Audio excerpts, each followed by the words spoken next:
Nous allons lire du Nouveau Testament.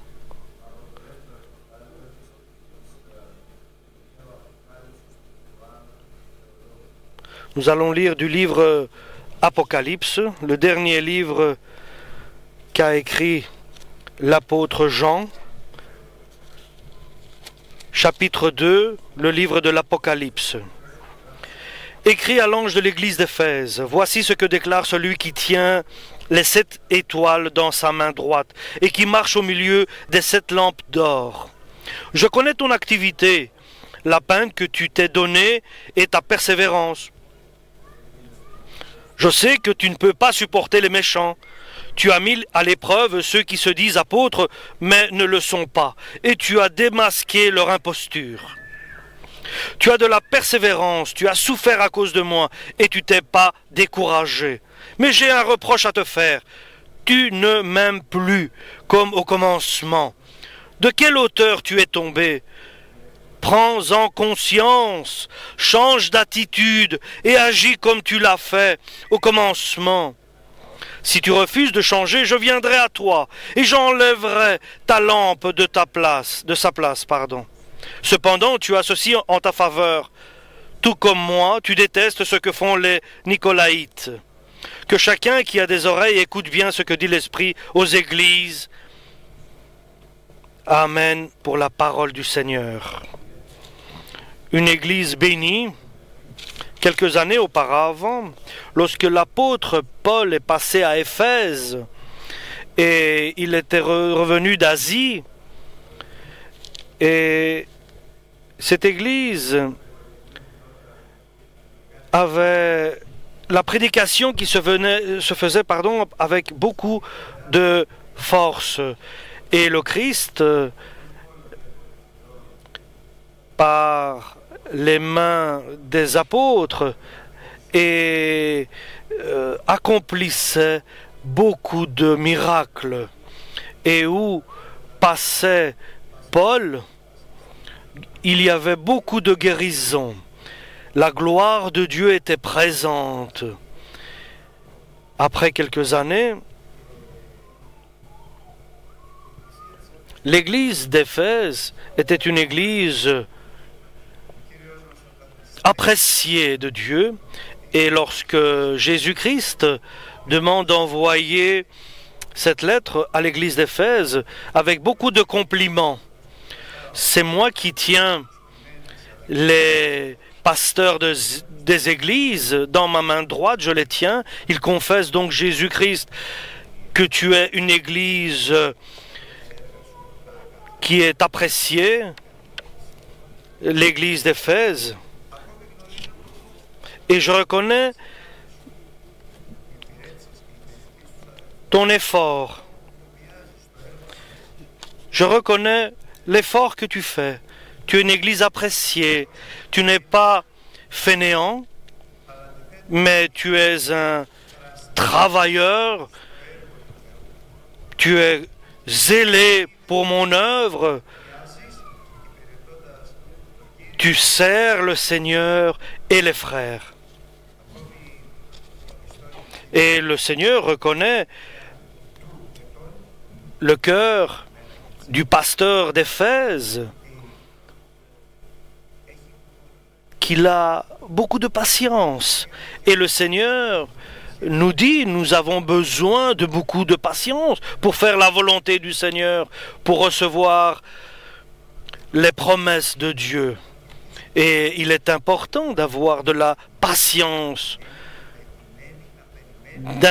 d'avoir de la compassion aussi dans l'œuvre du Seigneur. Et lorsqu'il voit le malheur, il s'en va. Il voit le mal, il s'en va. Il voit le mal et il part. Et il a aussi un discernement. Certains disent qu'il se disait apôtre. Il les a mis dans une épreuve et il a constaté qu'ils n'étaient pas apôtres. Donc, il est bien vigilant et prudent, le pasteur de l'église d'Éphèse. Et bien sûr, la forme du monde n'est pas entrée dans l'Église. Il haït, il hait les Nicolaïtes. Et ces Nicolaïtes avaient des pratiques idolâtres.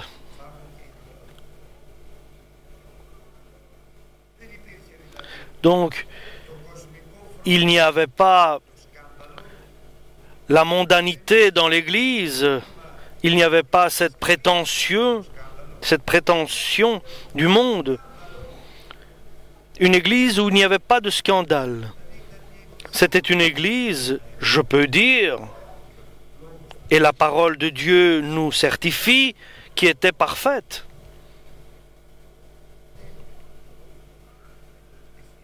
Elle a des œuvres, elle a de la patience, de la compassion, elle a de la révélation, elle souffre pour la parole de Dieu, elle travaille, elle n'abandonne pas l'œuvre du Seigneur. Il n'y a pas de scandale dans l'Église, il n'y a pas la mondanité dans l'Église, tout est parfait. Mais le Seigneur a un grief contre cette Église, a un reproche.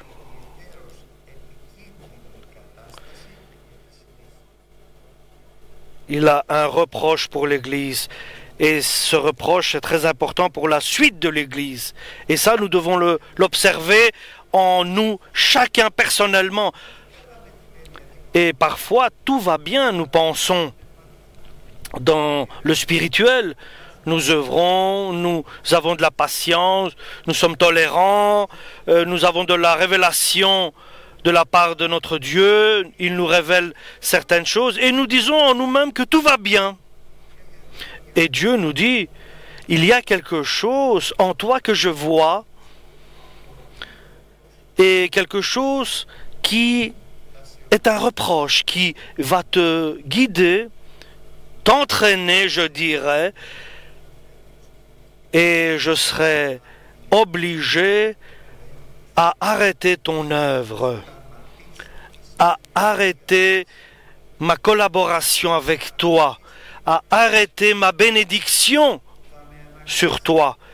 Et ce grief, ce petit reproche que j'ai contre toi va faire que je vais m'éloigner de toi. Et tu diras, mais pourquoi je suis devenu un esclave et je suis tombé en captivité et que les choses ont changé dans ma vie. Mais moi, je faisais ce que je pouvais. Moi, j'œuvrais autant que je pouvais. Pourquoi suis-je arrivé là? Et le Seigneur lui dit au pasteur de l'église d'Éphèse, il y a une raison pour tout cela. L'amour que tu avais pour moi, au début, tu l'as abandonné. Tu as mis de côté l'amour que tu avais pour moi, comme au début de ta foi. C'est pour cela que je te fais ce grief et ce reproche. Et souviens-toi où tu étais avant et ce que tu es maintenant. N'oublie pas ton passé et souviens-toi où tu étais. Où tu étais et maintenant où tu te trouves. Parce que si tu te repens pas, si tu fais pas ce que tu avais fait au début, donc l'amour que tu avais pour moi, j'arrête ma relation avec toi. Je déplace ta lampe et je la fais porter dans un endroit d'esclavage et de captivité. Et nous voyons quelqu'un qui pense qu'il fait tout bien et Dieu lui dit « Regarde et observe ton comportement parce que je vais déplacer de là où tu es et je vais t'amener dans un autre endroit. Et tu seras en exil, tu ne seras pas libre, tu seras esclave et en captivité. tu ne seras pas béni. Mais tu ne seras pas béni, certainement, si je te déplace de là où tu te trouves. Souviens-toi. Et Jérémie dit, dans ce que nous avons lu de l'Ancien Testament, je me souviens de toi. Dieu se souvient quand nous étions jeunes et nous suivions Dieu là où il nous demandait d'y aller. Au début de notre foi, l'amour que nous avions pour lui, la flamme que nous avions. Et Dieu voit la différence, que la flamme s'est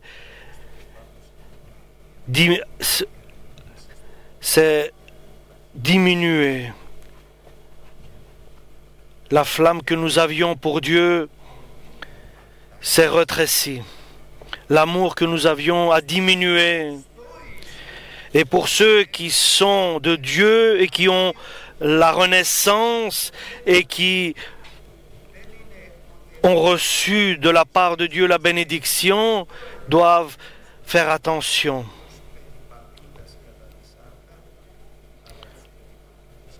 Et je parle de ceux qui marchent selon l'Esprit. Donc, quelqu'un qui est en Christ, qu'il peut être sous un jugement, sous une condamnation, lorsqu'il n'est pas dirigé par le Saint-Esprit, mais il est dirigé par sa chair, par son esprit, par son cœur, par sa pensée, même si ceux-là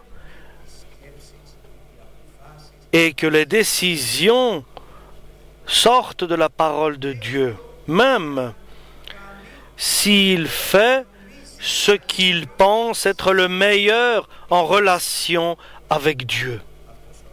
Cette personne va se trouver dans une condamnation, il va être parce qu'il fonctionne selon sa logique, selon son cœur et selon sa pensée, sa réflexion, et sans demander le Seigneur, pour suivre le Seigneur et mettre devant le Seigneur et que lui le suive. Suis le Seigneur notre Dieu, ça c'est le bon chemin, et pas selon la chair et selon notre propre réflexion. Moi, dit Jésus, ou le Seigneur à Jérémie, moi je te dirai où tu iras et ce que tu feras. Tu viendras près de moi et tu me demanderas ce que tu dois faire. Et je te dirai là où tu iras, car tu es mon prophète. Et tu seras dirigé par le Saint-Esprit. Donc, il y a un chrétien où il y a une fine différence, et Dieu peut nous le révéler, car il voit dans notre cœur l'intensité que nous avons pour lui. Il y a les chrétiens qui fonctionnent selon leur justificatif. Ils pensent qu'ils sont droits devant Dieu et se justifient. Tu avances suivant ta propre logique, tes propres appréciations et tes propres décisions. Et si tu continues ainsi et tu ne te repens pas, je vais venir, je vais déplacer ta lampe et je la porterai dans un endroit que tu ne veux pas. Donc, il n'est pas seulement de vivre selon l'esprit, lorsque nous venons à l'église, lorsque nous recevons la parole de Dieu avec amour à Dieu, mais sans être dirigé par le Saint-Esprit, cela ne fonctionne pas. Sans rechercher la direction que Dieu veut que nous y allons, cela ne marche pas. Sans la voix de Dieu, cela ne marche pas. Et il est si proche de nous, notre Dieu.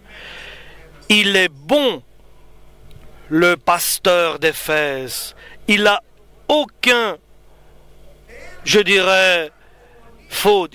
Il a aucun défaut. Il n'a que des bons dons. Il est loin du péché. Et pourtant, ce qui arrive, c'est de déplacer sa lampe de là où il est béni dans un endroit d'esclavage. Et il sera éloigné en exil et en captivité parce que il a perdu son amour qu'il a pour Dieu, cet amour qu'il avait au début de sa foi. Et par sa pensée qu'il est juste. Et il se trompe. Et je peux vous dire quelque chose de personnel, un témoignage personnel. Lorsque je travaillais, maintenant je suis en retraite, il y avait une grande société qui est venue vers moi et qui m'a dit on va ouvrir une succursale à tel endroit. Je voudrais que tu examines ce projet. Et j'ai pris ce projet et j'ai reçu assez bien d'argent pour examiner ce projet, pour le mener à bien.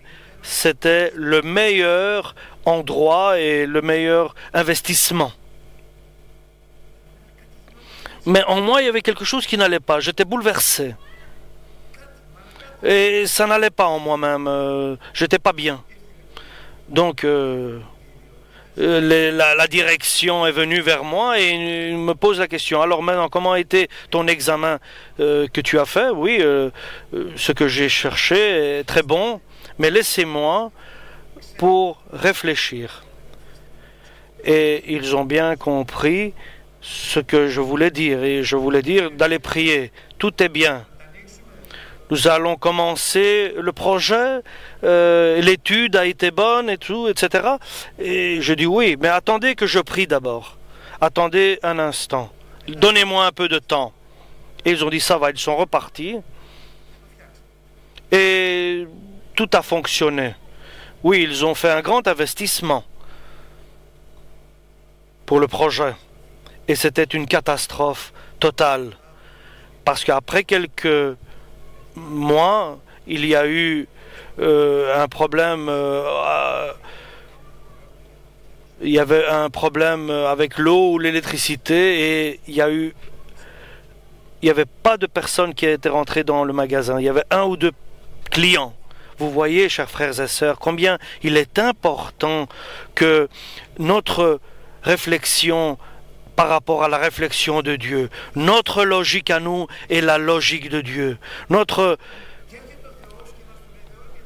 expérience à nous est l'expérience que Dieu connaît. Mais ma volonté n'est pas vos volontés. Mes chemins, mon chemin n'est pas vos chemins. Autant que tu sois très intelligent, même très sanctifié que tu sois, même que tu sois consacré à Dieu,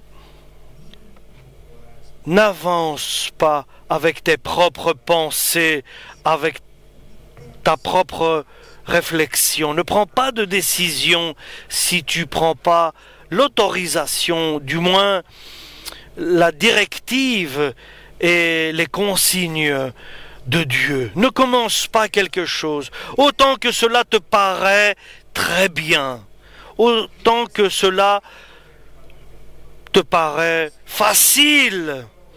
Cela peut être juste avec la parole de Dieu, avec ta pensée, mais demande à Dieu. Est-ce que Dieu désire que tu sois là, que tu fasses cela?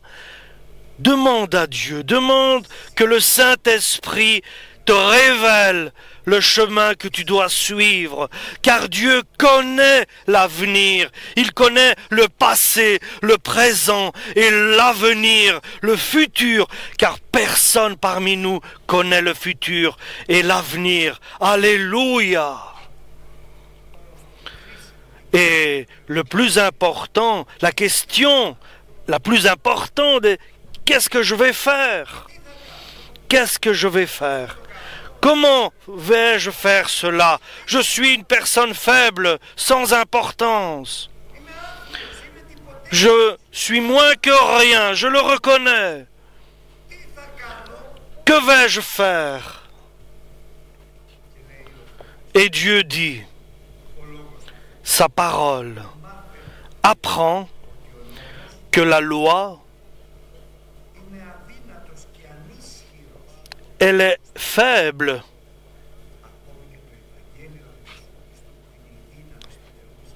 Et nous savons que elle est faible lorsqu'elle est pratiquée par la chair. Selon la logique charnelle. C'est pour cela que Dieu a envoyé son Fils avec un corps comme le nôtre et il a condamné les erreurs de la chair. Et lorsque Dieu condamne tes erreurs, ta logique, alors s'exprime la loi de la chair. Nous qui marchons pas selon la chair, mais selon l'esprit.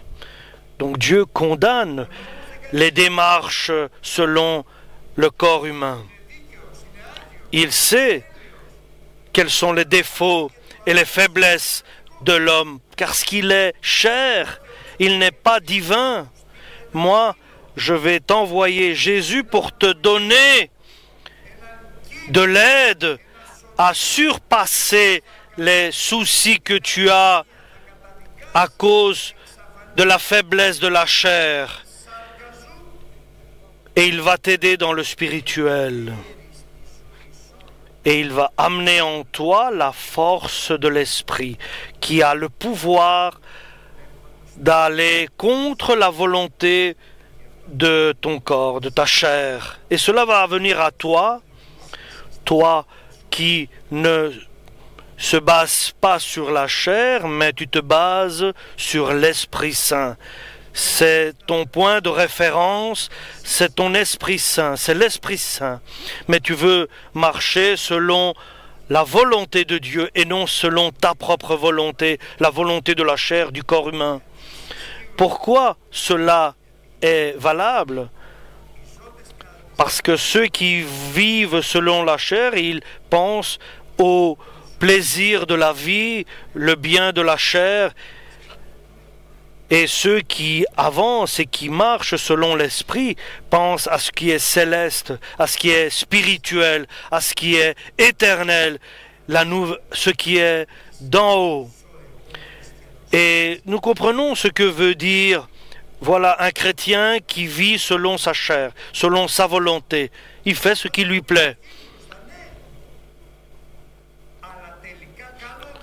Mais il prie peut-être, mais il fait quand même à sa guise.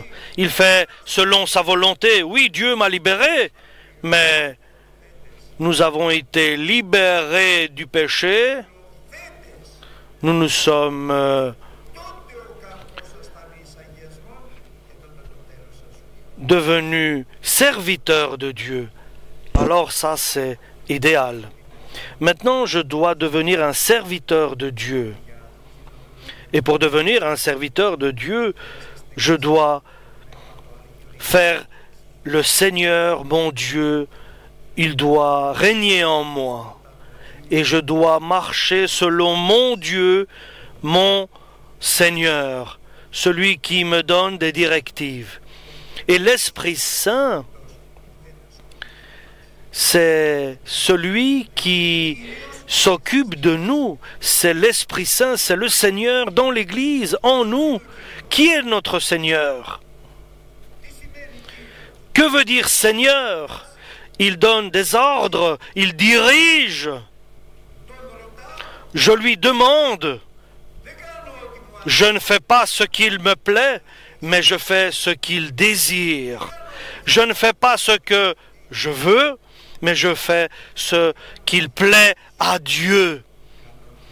Je fais ce qu'il me dit d'accomplir, car il est mon Dieu, mon Seigneur. Et seulement ceux qui sont dirigés par l'Esprit Saint, nous dit l'apôtre Paul, eux seulement sont vraiment des enfants de Dieu, qui sont dirigés par le Saint-Esprit. Là, il y a quelque chose qui se passe. Et l'apôtre Paul nous dit, vous n'êtes pas de la chair, mais vous êtes de l'Esprit. Vous fonctionnez avec l'Esprit Saint. Vous êtes dirigés par l'Esprit Saint. Et si l'Esprit de Dieu, l'Esprit Saint demeure en vous, alors vous êtes vraiment des enfants de Dieu. Si l'Esprit Saint, vous savez ce que veut dire que l'Esprit Saint demeure, l'Esprit Saint demeure en nous. Est-ce que l'Esprit Saint est un visiteur ou bien celui qui règne dans ton cœur? Ça, c'est la question la plus importante. Si nous sommes de la chair, alors l'Esprit de Dieu ne demeure pas en nous. Il vient de temps en temps. C'est quelque chose qui simplement vient et qui s'en va. Il vient, il décore un instant et il s'en va. Mais si l'Esprit Saint demeure en vous, habite en vous, alléluia, alors vous êtes vraiment mes enfants.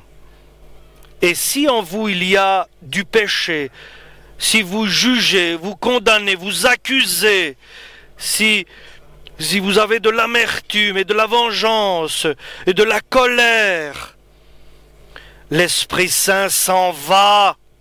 Il s'en va de vous. Donc, à qui? Chez qui il demeure? Chez qui il habite? Chez ceux qui, lorsqu'ils se trompent, se repentent immédiatement. S'ils se mettent en colère, ils se repentent immédiatement. Parce que je veux et je désire être du Saint-Esprit. Et je ne veux pas chasser le Saint-Esprit de moi. Je veux qu'il reste en moi. Je dois être toujours prudent et attentif à mon comportement. Pardon. Alléluia. L'Esprit Saint doit demeurer en nous et habiter en nous. Alléluia. Alors nous sommes dirigés par le Saint-Esprit. C'est le Saint-Esprit qui nous dirige. Éloignez toute mauvaise pensée, toute colère. Et l'Esprit Saint doit être celui qui règne en toi pour toujours. Alors tu verras la différence. C'est lui qui prend ta vie en main. Et tu avances selon la volonté du Saint-Esprit, du Dieu éternel, du Dieu tout-puissant, par Jésus-Christ. Alléluia. Il est très important ce que nous dit la parole de Dieu. Et l'épître aux Thessaloniciens, je vais vous le lire. Que Dieu de paix vous sanctifie totalement dans le corps, dans l'esprit et dans l'âme, jusqu'au jour où il viendra nous chercher, nous dit l'apôtre Paul. Donc vous savez, chers frères et sœurs, je sais, pour moi-même, et chacun connaît sa personne, lorsque l'Esprit Saint demeure en toi, et lorsque demeure en toi l'amertume, la colère, la vengeance, et cela ne peut pas cohabiter. Tu ne peux pas mettre un chien et un chat dans le même, dans un même local. Tu ne peux pas mettre la lumière et l'obscurité dans un même endroit. Tu ne peux pas mettre en toi l'Esprit Saint et l'Esprit du monde dans le même corps. Cela ne peut pas se faire. Je sais, pour moi, quand demeure en moi et habite en moi l'Esprit Saint, et quand en moi habitent d'autres désirs, d'autres pensées et d'autres réflexions. Lorsque l'Esprit Saint demeure en moi, habite en moi, alors c'est lui qui me dirige. Et les décisions que je prends seront des décisions de l'Esprit Saint. Alléluia. Et je vais le dire autrement. Que dit la parole de Dieu? La colère de l'homme ne fait pas fonctionner la volonté de Dieu. Lorsque je suis en colère, est-ce que je peux fonctionner avec l'Esprit Saint? Je suis alors influencé par l'ennemi. Et en moi est entrée la convoitise, la volonté de faire ce qui ne plaît pas à Dieu. Ou bien je suis de l'ennemi, je suis provoqué par l'ennemi. Je dois faire attention, je dois éloigner la crainte de moi. Je dois avoir en moi l'Esprit Saint. Et Dieu ne nous laisse pas sans information.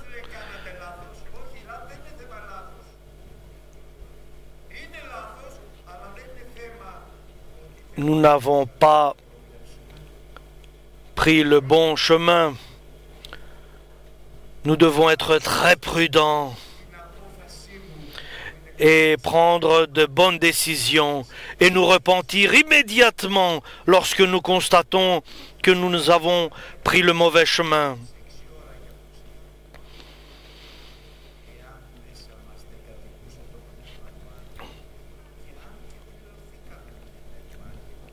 Si l'Esprit Saint demeure en nous et il habite en nous, nous marchons selon sa volonté. Mais si l'Esprit Saint ne demeure pas en nous et n'habite pas en nous, nous allons marcher, oui, mais pas selon la volonté de l'Esprit Saint. Et nous allons aussi jeûner. Nous allons faire un jeûne pour Dieu. Si nous n'avons pas l'Esprit Saint en nous, cela est vanité et quelque chose d'inutile. Alléluia. Et l'apôtre Paul nous dit, ne tombez pas dans le péché. Nous savons que Ève a regardé le fruit de l'arbre donnant la connaissance du bien et du mal. Elle regardait simplement, elle faisait rien, elle n'a pas posé d'acte. Et c'est là que le diable l'a approchée, et l'a influencée, et elle a pris une mauvaise décision en acceptant de faire ce que Dieu avait interdit. Et Dieu l'a déplacée, l'a enlevée du paradis et l'a amenée dans un autre endroit. Et au début, il regardait seulement. Et en elle, il y avait peut-être la convoitise. Et le diable vient. Ah, Dieu a-t-il dit de manger d'aucun fruit des arbres? Non, non. Seulement ce fruit de cet arbre-là.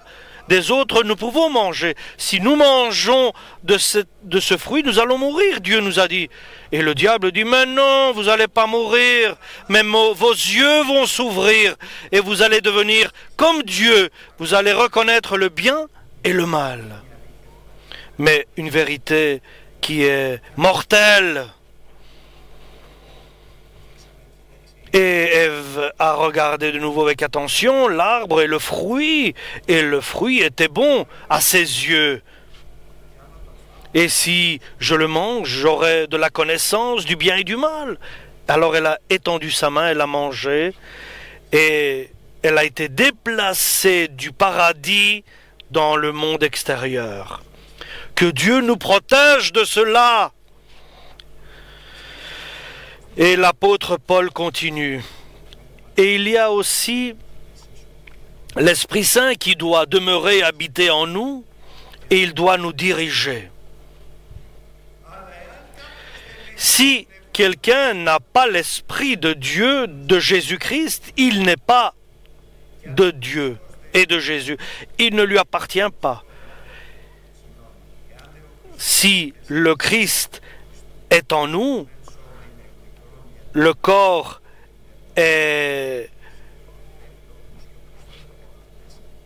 mort par le péché, mais il vit en Christ. Et pour que le Christ demeure en nous, habite en nous, il faut que nous ayons la volonté de Dieu, de faire sa volonté, d'accomplir sa volonté. Et Dieu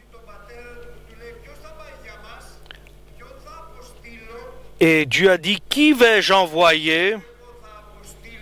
Qui va aller faire ma volonté, le sacrifice? Et Jésus a dit, je viens, Père, faire ta volonté. Mais ma volonté n'est pas simple. Ma volonté, je vais un moment retirer ma vue de ta personne, car tu seras maudit sur la croix. Tu seras ma rédemption. Et Jésus a dit, j'y vais avec joie. Je vais faire ta volonté. Et en lui, il avait la volonté de faire ce que Dieu lui a demandé, le Père. Le corps du péché est mort lorsque nous prenons des décisions spirituelles. L'esprit est vivant et il nous dirige dans la justice. Et pourtant, il était en chair.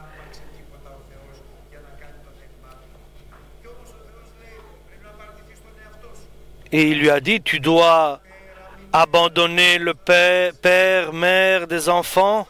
Tu vas prendre ma croix et me suivre.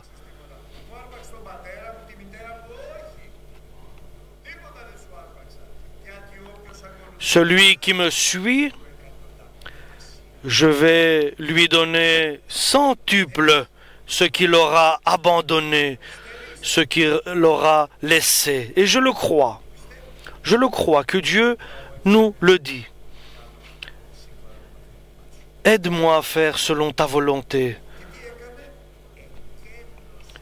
Et il s'est libéré de toute la gloire, Jésus-Christ.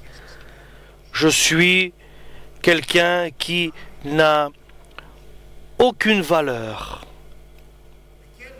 Il s'est libéré de toute gloire, Jésus-Christ. Il a pris la forme d'un serviteur. Il a pris la forme d'un serviteur.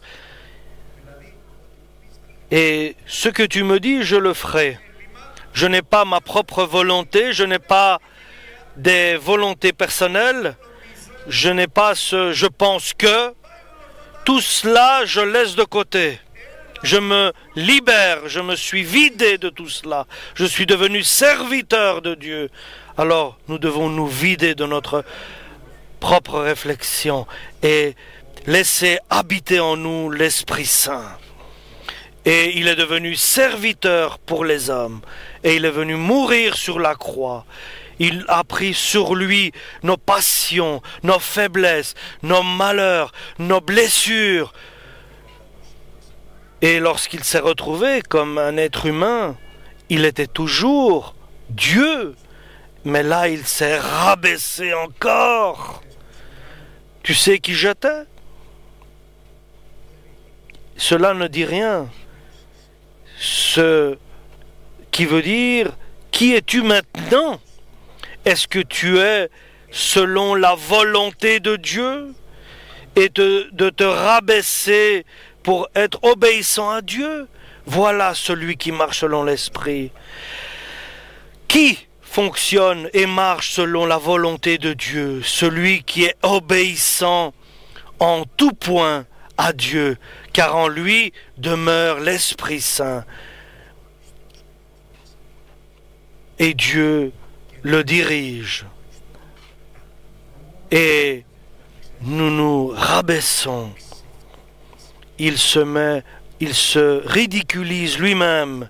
Il vient la riser pour lui-même, en lui-même. Il rejette tout ce qu'il pensait et il laisse l'Esprit Saint le diriger. Alléluia. Et alors, Dieu ne trouve aucune condamnation, car là nous marchons selon l'Esprit Saint. Nous ne sommes pas accusés ni condamnés. Alléluia.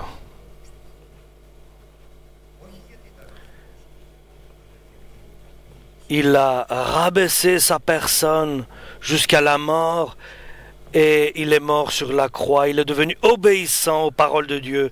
C'est un exemple pour nous. Voilà pourquoi Jésus-Christ a été élevé, parce qu'il a obéi jusqu'à la mort à la parole de Dieu, à la volonté de Dieu, le Père éternel. Alléluia. Maintenant, si nous sommes ainsi, nous devenons un enfant de Dieu. C'est ainsi que nous allons entrer dans le royaume céleste. Nous n'allons pas rentrer parce que nous sommes de bons chrétiens, de bons anciens ou pasteurs, et que nous faisons beaucoup de patience, nous avons beaucoup de patience, mais parce que l'Esprit Saint demeure toujours en nous, et c'est lui qui nous dirige et qui va nous amener dans la nouvelle Jérusalem. C'est l'Esprit Saint qui va transformer notre corps le jour où Jésus viendra nous chercher. Et nous allons marcher selon l'Esprit Saint et non selon la volonté de la chair. Alléluia. Et nous sommes sans condamnation, sans jugement. Nous n'allons pas être jugés parce que nous voulons faire la volonté de Dieu et être suivant l'Esprit Saint. Nous ne sommes pas justes, mais par la foi en Dieu, nous sommes considérés par Dieu justes. Nous ne sommes pas condamnables, mais par Dieu, nous ne sommes pas condamnés. Et le Christ qui demeure en moi, habite en nous par l'Esprit Saint. Nous marchons suivant sa volonté et nous ne sommes pas condamnés. Et alors notre avenir, une porte ouverte dans le ciel, parce que nous n'avons pas renié le nom de Dieu et nous n'avons pas renié sa personne. Cela est très important. Alléluia. Et nous allons accomplir cela. Jésus est notre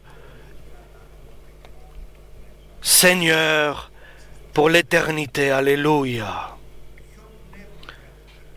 Quel esprit demeure en toi? L'esprit de l'hésitation, du doute, l'esprit de la crainte? Alors l'Esprit de Dieu ne demeure pas. Mais l'amour absolu jette dehors la crainte, l'hésitation. Dieu doit demeurer en nous. Alléluia. Je peux faire demeurer en moi Jésus? Oui, pardonne-moi et viens demeurer en moi. Viens habiter en moi. Alléluia. Libère en moi de mes propres réflexions. Oh Seigneur, je suis rien du tout. Demeure en moi. Habite en moi, Seigneur. Alléluia. En nous confessant et rejetant les mauvaises actions. Amen. Alléluia.